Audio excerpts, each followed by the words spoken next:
కొట్టినంతనే అది కూలిపోయెను. ఆ నాశము ఎంత భయంకరము.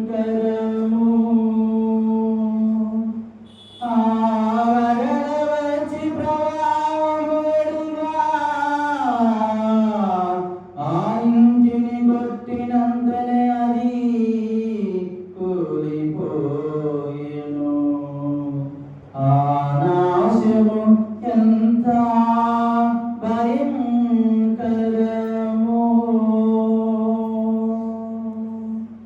ఇది క్రీస్తుని సువిశేషము. క్రీస్తువా నీకు స్తుతి మహిమలు కలుగునుగాక. సోదరులారా, ప్రియా సోదరులారా, ఈ నూతనముగా ఈరోజు గృహానికి ప్రవేశించినటువంటి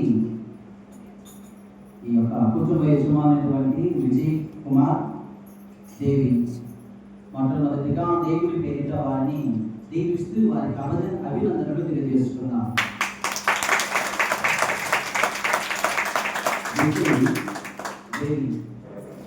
ఈ కుటుంబము ఎవరిదని ఒకవేళ మేము ప్రశ్నించినప్పుడు మీరు ఏం చెప్పగలరంటే ఇది నాదే కుటుంబం. ఎందుకు ఈ విషయాన్ని మీకు వ్యక్తపరుస్తున్నానంటే నీ సామర్థ్యం వల్ల ఈ కుటుంబాన్ని నిర్మించుకోలేదు. అందుకే ప్రభు ఎంత మంచివాడో చెవి చూచి తెలుసుకో.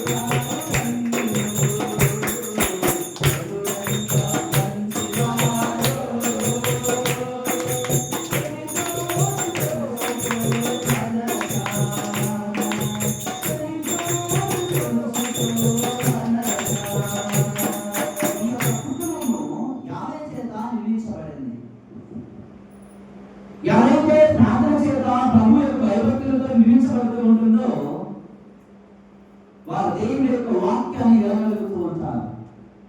దేవుని యొక్క అనుభూతిని సంపాదించుకోగలుగుతూ ఉంటారు. అందుకే దేవుని యొక్క అనుభూతిని సంపాదించుకోకుండా బైబిల్ కట్టిన తర్వాత దేవాదేవుడు వారిపైన నాశనాన్ని కురిపించాలి. ఈనాటి శిష్యులను మనం వింటున్నాం. ఇదిగో అక్కడ నాశనం తప్ప భయంకరమైనటువంటి ఆ యొక్క ప్రాంతము అక్కడ భయంకరమైన నాశనంతో కొట్టిమిట్టాడుతుందని చెప్తున్నారు. కారణం ప్రభు ఎంత మంచివాడో తెలుసుకోలేకపోతే నీ పునాదులు కూడా అత్రొట్టు ఇంకొకటి వేలతో సహా కురిగిపోతూ ఉంటాయి. విజయ్ కుమార్ దేవి మీ విశ్వాసాన్ని బట్టి మీ ప్రార్థనను బట్టి ప్రభు ఈ కుటుంబాన్ని నిర్మించారు. ఈ యొక్క విశ్వాసంలో ప్రాంతంలో కుటుంబం ఏ విధంగా ఉంటుందంటే లోతుగా త్రవ్వబడి పునాదులు వేయబడి స్ట్రాంగ్ గా ప్రభు మాటలతో నిర్మించబడుతూ ఉంటుంది.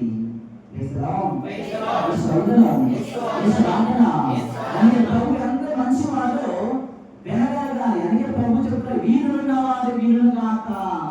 నా మాటలు విన్న నీవు విజయ్ కుమార్, నా మాటలు విన్న నీవు దేవి, ఇదిగో ఈ యొక్క గృహాన్ని యావే చేత నిర్మించబడుతున్నది.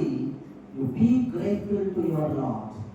ఈ దేవునికి నువ్వు ఎప్పుడు కూడా కృతజ్ఞత కలిగి జీవించాలి. అందుకే ప్రభు ఈనాటి ఇదిగో ఎవరైతే నా మాటను ఆలకిస్తూ ఉంటారో, ఎవరైతే నా మాటలు అధికంగా ధ్యానం చేస్తూ ఉంటారో సకల సమస్యలకి నివారణగా ఈ యొక్క పరిశుద్ధ గ్రంథం అనేది మారుతూ ఉంటుంది. ప్రియ సహోదరి సహోదరులారా, అందుకే ఈ కుటుంబం ఏ విధంగా నిర్మించబడుతుందో ఒకసారి లూకాసు సువార్త 6వ అధ్యాయము 48వ వచనంలో ఒకసారి మనం చదువుకుందాం. వాడు లోతుగా తవ్వి రాతి మీద పునాది వేసి ఇల్లు కట్టుకున్న వారిని పోలి ఉండును. చెడి వానలు కురిసిన గాని, పెనుగాలులు వీచిన గాని,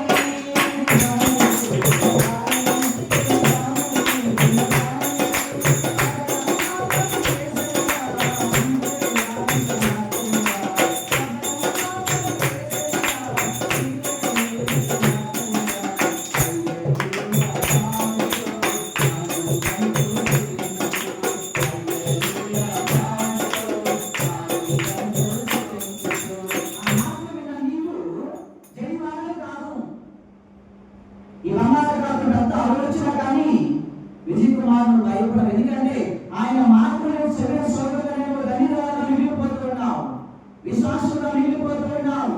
గొప్ప దేవుని యొక్క సంఘం చేత, దేవుని యొక్క వాక్యం చేత నిర్మించబడుతుంది. కాబట్టి ఏమవుతుంది, అతడు వారు లోతుగా రవి రాతి మీద పునాది వేసి ఇల్లు కట్టుకున్నటువంటి బుద్ధిమంతుని పోలి ఉంటారని చెబుతున్నాను. డియర్ ఫ్రెండ్స్, దేవుని యొక్క మాటలు ఎంతో విలువైనవి. ఆ మాటలు ఎవరైతే గ్రహించగలుగుతూ ఉంటారో దేవుడు ఆ గుణానికి పునాదులనే మారుతూ ఉన్నాడు. అందుకే కీర్తనకారుడు సెలవిస్తూ ఉంటారు, ఈ కుటుంబ